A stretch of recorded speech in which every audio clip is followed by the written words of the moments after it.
qui manquait dans mon cœur, c'est que malheureusement aujourd'hui, la crainte du Seigneur réel a disparu de nos cœurs. On a tellement entendu l'évangile qu'on s'est accoutumé à l'écouter, véritablement sans prendre conscience de la position de celui duquel nous prononçons le nom. Il y a un passage que je souhaite partager, c'est dans le Proverbe 8, verset 13. Verset 13, le passage qui dit qu'en fait, la crainte du Seigneur, c'est la haine du mal. Voilà. Il y a ce passage-là et il y a l'autre, Ésaïe 59, verset 1. Excusez-moi, j'ai pas la Bible dans le téléphone. Ésaïe 59 à partir du verset 1 qui dit « Non, le bras du Seigneur n'est pas trop court pour sauver, ni son oreille trop dure pour entendre. Mais ce sont vos crimes qui font la séparation entre vous et votre Dieu, votre Elohim. Vos péchés vous cachent son visage et l'empêchent de vous entendre. » C'est véritablement ce que j'ai envie de dire à quelqu'un ce soir, qui que tu sois. Le Seigneur ne regarde pas ta beauté, il ne regarde pas ta couleur. Le Seigneur regarde ton cœur et ta relation avec lui.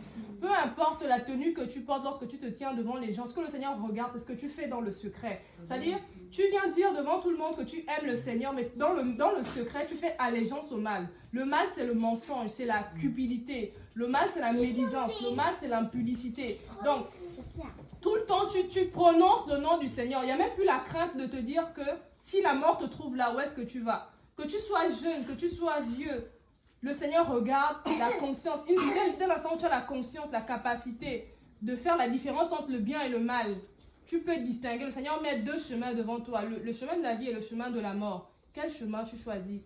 Donc, le Seigneur, ce n'est pas notre ami, où on vient, on chante, on danse. C'est une vie, c'est une consécration. C'est quelque chose qui va transformer et bouleverser ton quotidien. Si ça fait 2 ans, même 1 an que tu dis que tu as rencontré le Seigneur et que tu ne sens pas une différence dans ton comportement, dans ton quotidien, il faut se poser des questions. Parce que l'Esprit du Seigneur ne cohabite pas avec l'esprit d'impudicité, avec l'esprit de mensonge. Si tu arrives encore à mentir consciencieusement et que tu ne te rends pas, Seigneur, j'ai menti, pardonne-moi, c'est un travail à faire. Je ne suis là pour condamner personne. Ce que je dis simplement, c'est que le Seigneur a détruit, c'est-à-dire, quand on regarde le parcours d'Israël, pourtant c'était le peuple élu par lui, mais il n'a pas hésité à le sanctionner lorsqu'il y avait le péché. Nous ne sommes personne devant lui. Peu importe notre situation sociale, si nos vies ne sont pas en règle devant Yahvé, véritablement il peut sanctionner. Et sa grâce, il ne faut pas qu'on la prenne comme un moyen de vivre dans le péché. Convertissons-nous véritablement, parce que le Seigneur est proche.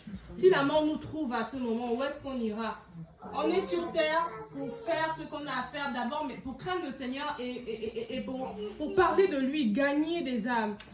Mais depuis qu'on est converti, à quel moment est-ce que personnellement tu te dis, Seigneur, j'ai déjà commencé à bâtir ma vie, je porte quelque chose que je peux donner aux autres. C'est pas juste la complaisance, c'est pas juste le vêtement, c'est pas juste le chanter, c'est une vie. Et aussi longtemps que le péché tu cajoles un péché dans ta vie, aussi longtemps tu retardes l'accomplissement de la promesse du Seigneur dans ton quotidien.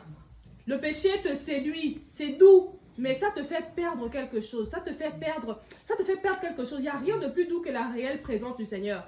Un mari ne remplace pas ça, un enfant ne remplace pas ça, l'argent ne remplace pas ça. Et si Satan te fait croire que la condition de péché, c'est quelque chose qui est bon, c'est qui te leurre. C'est comme ça qu'il a menti Ève dans le jardin en lui disant, mange le fruit, tu seras comme Elohim, tu seras comme lui. Et pourtant, ça nous a emmené dans la condamnation, dans le péché, voilà, dans tout ce qu'on est aujourd'hui. Donc le Seigneur, Satan plutôt te fait croire que les péchés de masturbation, ces choses-là sont douces. Mais au contraire, derrière, il te vole quelque chose. Il te vole la présence du Seigneur. La présence du Seigneur, c'est un tout. Ça te purifie, ça te délivre. Et il te garde dans la servitude. Il te garde dans la servitude. Donc vraiment, je vois qu'il y a beaucoup de jeunes aujourd'hui. C'est peut-être parce que c'est pour ça que le Seigneur me conduit à parler de ça. Mais véritablement, donnons nos cœurs au Seigneur. Il n'y a plus le temps. Il n'y a plus le temps de se distraire. Il n'y a plus le temps. Parce que plus on passe du temps dans le péché, plus on perd. C'est nous d'abord qui perdons, c'est pas le Seigneur. Il peut se servir des cailloux pour le célébrer, pour le louer. Il peut se servir de n'importe qui, même qui ne parle pas français, pour prêcher au français. mais à nous, c'est nous les perdants en fait. Donc donnons véritablement nos cœurs au Seigneur, remettons-nous en question, convertissons-nous véritablement, allons vers lui, parce que c'est lui la solution à tous nos problèmes. La maladie n'a pas de pouvoir devant lui, la sorcellerie n'a pas de pouvoir. Toute chose fléchit les genoux devant notre maître. La seule condition, la seule chose qui nous empêche de véritablement expérimenter sa gloire et sa puissance, c'est le péché, cette barrière qui nous éloigne de lui. Mais ce mur entre lui et nous a été brisé. La puissance du péché a été brisée.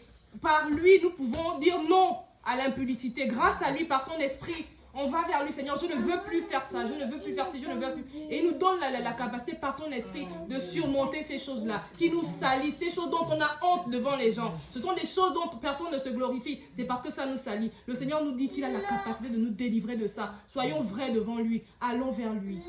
Amen. Amen.